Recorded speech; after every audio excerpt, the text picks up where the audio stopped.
right. So I guess it's 2 minutes past, so I'll go ahead and start here.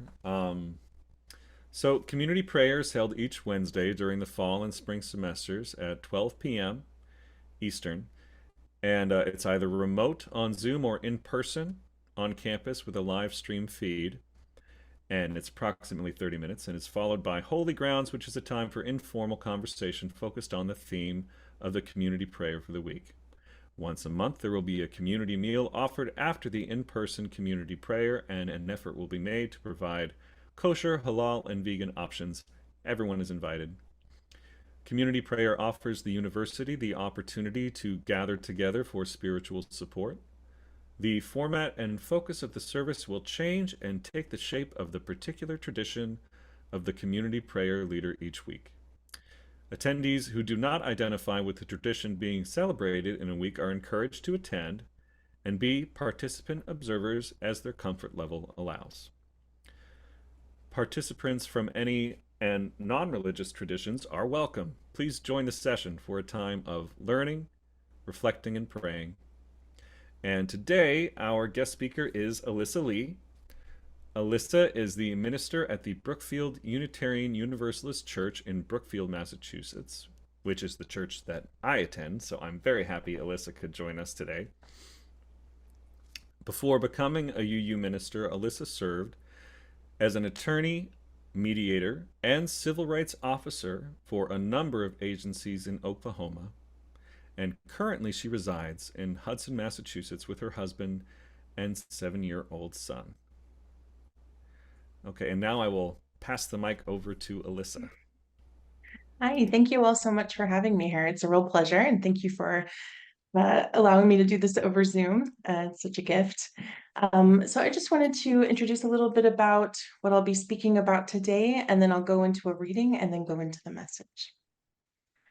So our Unitarian Universalist faith calls us to put love at the center, to be accountable to one another for doing the work of living our shared values through the spiritual discipline of love.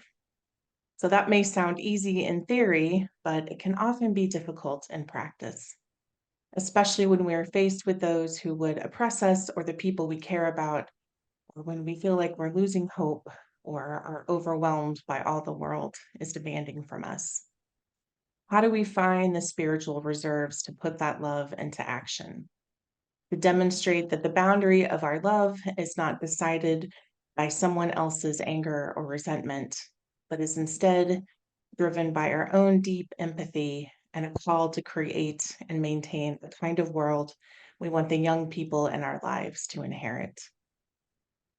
So my reading today is an excerpt from All About Love by author, poet, and social critic Paul Hooks. Love is an action, participatory emotion. Whether we are engaged in a process of self-love or loving others, we must move beyond the realm of feeling, actualized love. This is why it is useful to see love as a practice. When we act, we need not feel inadequate or powerless. We can trust that there are concrete steps to take on love's path. We learn to communicate, to be still, and listen to the needs of our hearts when we learn to listen to others. We learn compassion by being willing to hear the pain, as well as the joy of those we love. The path to love is not arduous or hidden, but we must choose to take the first step. I believe Jared is going to lead us in a hymn called We'll Build a Land. It's one of my personal favorites, and I will share my screen. Yes, and I just have a few. If I can just navigate the technical part of this part's a little new to me. But so, because of the limitations of our virtual format, we won't be able to hear everybody sing without a frustrating delay. So, I'll invite everyone to mute their microphones and but please everybody do sing along from wherever you're at, and we will know that our voices are somewhere joined in song in the ether, even though we won't be able to hear each other sing, but in reality, we are all joining in song on this hymn. And Alyssa, there I see, has shared the uh, the link there with my guitar chords on it. And okay, so I think you should all still be able to hear me. I was having a little issue before where I kept getting muted. Can somebody unmute long enough just to tell me that they can hear me? We can hear you. Great. Okay, so this is from Singing the Living Tradition, which is the Unitarian Universalist hymnal.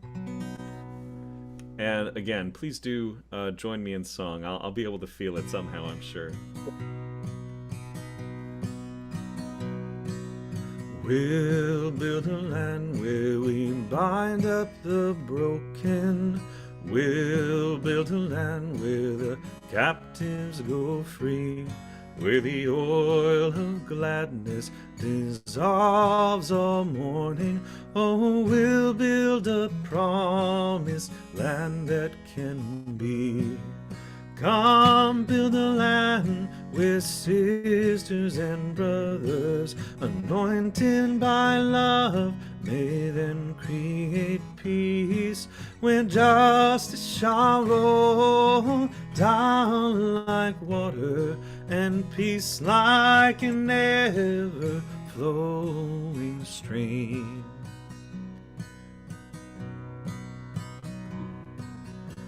We'll build a land where we bring the good tidings to all the afflicted and all those who mourn, and we'll give them garlands instead of ashes. Oh, we'll build a land where peace is born.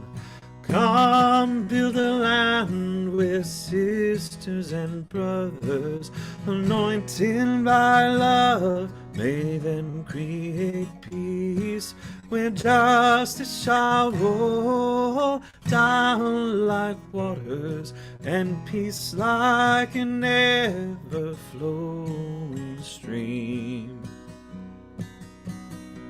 So now you've really got it, so let's all sing even louder.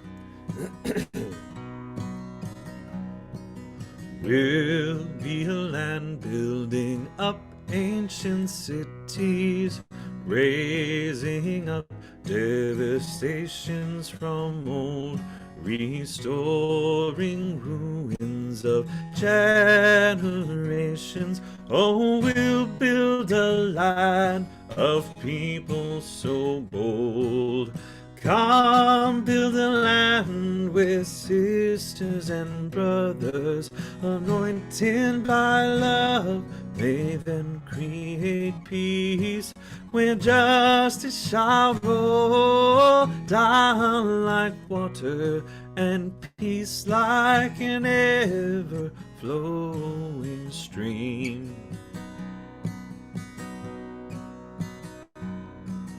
Come build a land where the mantles of praises resound from spirits once faint and once weak, where like oaks of righteousness stand her people. Oh, come build a land, my people we seek.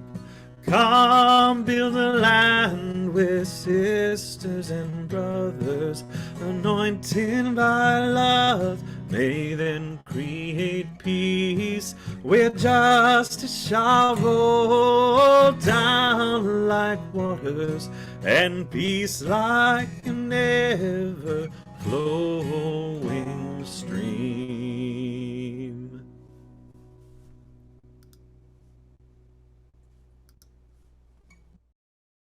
Thank you, Jared, for that song. I'd like to just invite us all just to take just a brief moment. Let's take a deep breath in, take a deep breath out, and another deep breath in and out.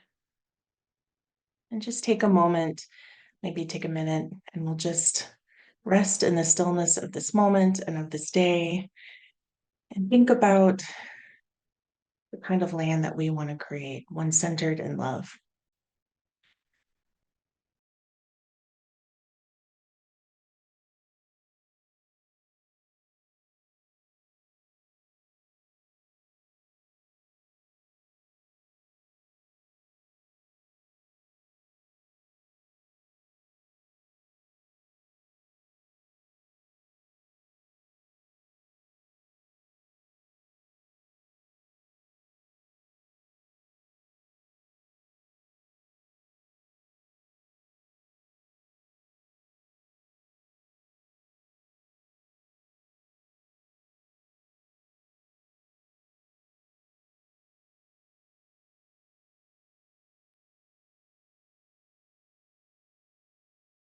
Thank you. Amen.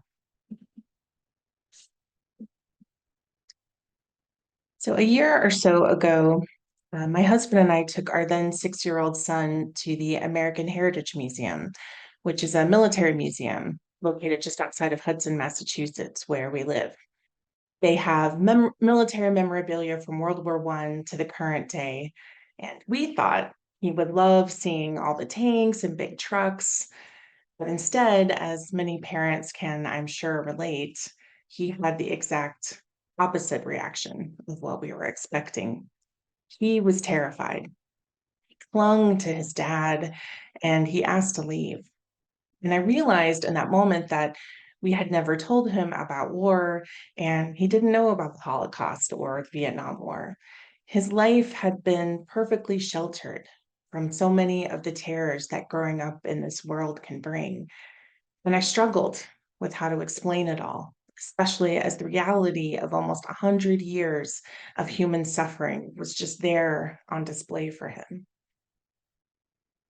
As this experience stayed with me in the weeks and months after, it occurred to me that I didn't really have to explain what those tanks were there to do. He understood on a visceral level in a way that many of us adults don't allow ourselves to know anymore. He wasn't able to hide from the reality of this world in that moment, and neither was I. And I think that's what stayed with me. It was there all on display, and I felt the need to explain it, and I couldn't. The sinking feeling, as well as a question, stayed with me. This question of how do we explain to the children in our lives that though there is great love in this world, there is also suffering? People can forget the humanity of others and sometimes themselves. And what do we do about that? Whenever there is a major tragedy, many people make reference to Mr. Rogers' famous advice to children. He said, "Look to the helpers. You will always find people who are helping." But his advice was for children, not for adults. And while it can be of great comfort for children to look to the helpers so that they can see that this world is still made up of people who will care for them and keep them safe, adults are called to something more. We are called to be the helpers, to look in the face of great tragedy and find the space to love people through the hurt, to let the lives we lead be a reflection of our internal values and to act from an ethic of love. In her book, All About Love, author Bell Hooks talks about living with this ethic of love. She stresses the importance of understanding love, not just as a feeling we have, but as a call to action. When faced with moments that we can't understand, or we look into the face of senseless tragedy and can't recognize ourselves or where to turn, it can be difficult to find hope, to understand where the love could be, or how we can make sense of a world that contains such heartbreak. And you may be thinking of a time right now that this was true for you. Quite a few people have told me they feel hopeless right now. They look at climate change, senseless gun violence, the upcoming national elections, and the impression of people of color and trans members of our communities, and they feel overwhelmed and without any sense of what to do. And in these moments, perhaps a turn to action, a recognition of our role as helpers can be the guiding light for many of us. For a while, I was a legislative liaison, which is basically a lobbyist for government agencies at the state capitol in Oklahoma City. I represented a human service agency whose mission was to keep children and other vulnerable populations safe. And as one could guess, we were not always the most popular people to darken some of the very conservative legislators' doors. It was difficult work, and my day was often filled with choosing to speak to people who were either openly hostile to me or would be kind of my face and then stab me in the back, or people who were ostensibly on my side or but then undermined me at every turn.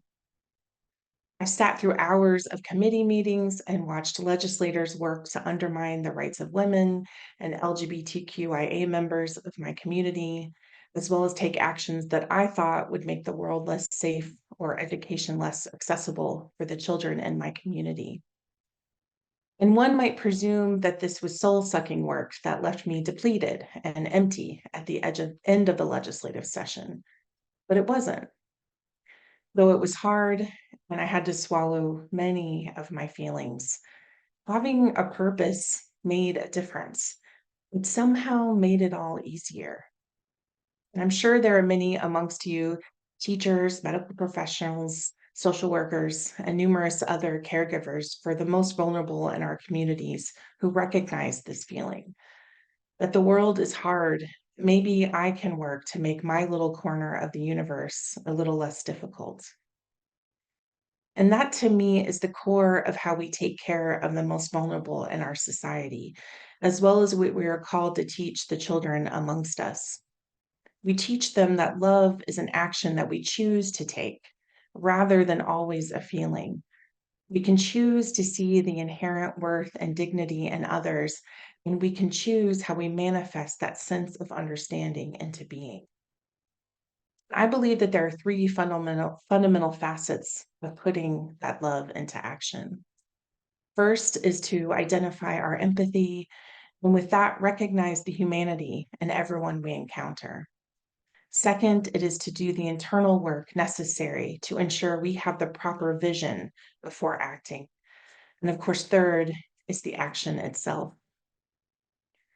As we embark upon a new year of national election season, many of us are likely already exhausted by the news coverage. I am. I know it can be hard to find empathy for the people we feel are threatening the safety of the marginalized voices in our communities.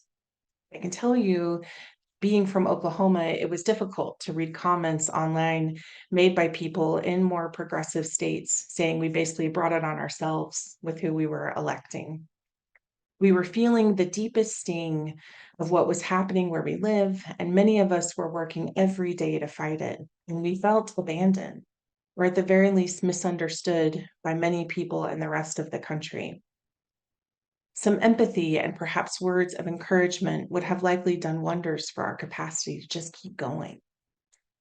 Additionally, I can think many of us recognize that there are often larger systemic issues at play that create systems in which people may vote against what we feel is their own interest. Either way, I've never heard of anyone changing their position when they are being harshly judged or dismissed. But the empathy often isn't for them anyway, it's for ourselves. Those of us who are reading the news every day and feeling the pit in our stomachs. There's a quote that's often misattributed to the Buddha, which basically says that anger is like drinking poison and expecting someone else to die.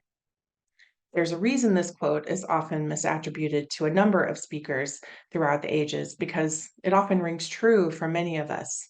Our anger, our bitterness, they hurt us.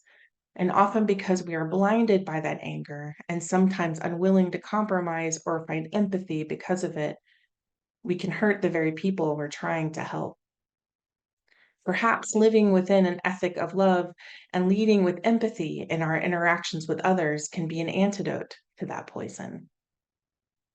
The second piece of love and action is contemplation. To be thoughtful, to have a plan before you act. Of course, this notion of contemplation before action can be difficult for many of us. I don't know about you, but my immediate response is always to want to jump in and fight, get involved. And I often get frustrated when I feel like people are spending too much time and not enough time doing. It's too much time talking, rather, and not enough time doing. However, I was moved by a section in the biography of the Reverend Howard Thurman, in which the author Paul Harvey recounts a story in which the Reverend Dr. Martin Luther King Jr. was stabbed and almost killed at one of his book sightings in 1958. Reverend Thurman visited Dr. King in the hospital and encouraged him, as he encouraged many people, to look at this as an opportunity to take a brief step away from the everyday, focus on his life and meditate on its purpose, and then move forward. And this was at the core of Thurman's teachings, to take time to contemplate your inner life so that you may commune with God and later act with purpose.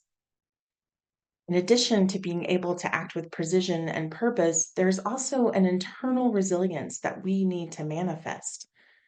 A wise friend recently told me something her spiritual teacher told her, which she said, "You have to hold a gallon to give a cup." In other words, you have to care for yourself and do the internal work necessary to ensure you are able to put love into action. And again, this is going to be a difficult year for many of us. We'll want to act and we'll want to take part. But if our cup is dry and there are no reserves to fill it, then we will have nothing to give. And this leads us to the third piece of putting love into action, the action part.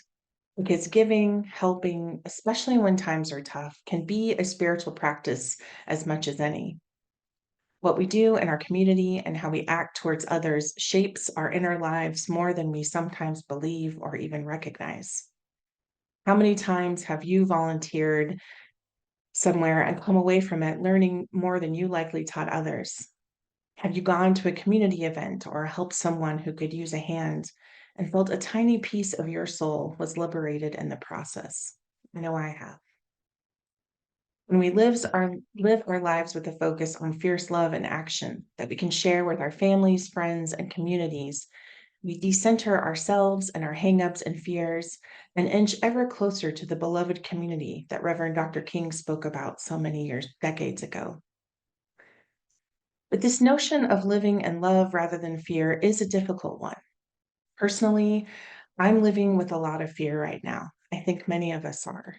Certainly, many people of color, trans people, and other members of our communities living with marginalized identities are living with a fear that I cannot possibly understand. And I want to affirm that this fear is real and it is valid. For the rest of us who are not living within that sphere of very real and immediate danger, our job is to surround the members of our community in love and take action when they need to focus on their own survival and emotional well-being. So when this fear threatens to overtake us, how can we keep our wits about us when those we care about are being threatened? The role we have to play in our communities is unique and personal to every individual. We can rest assured that it is needed, that we collectively are needed. When reminding ourselves and others that we are on the side of love is needed. Amen, and may it be so.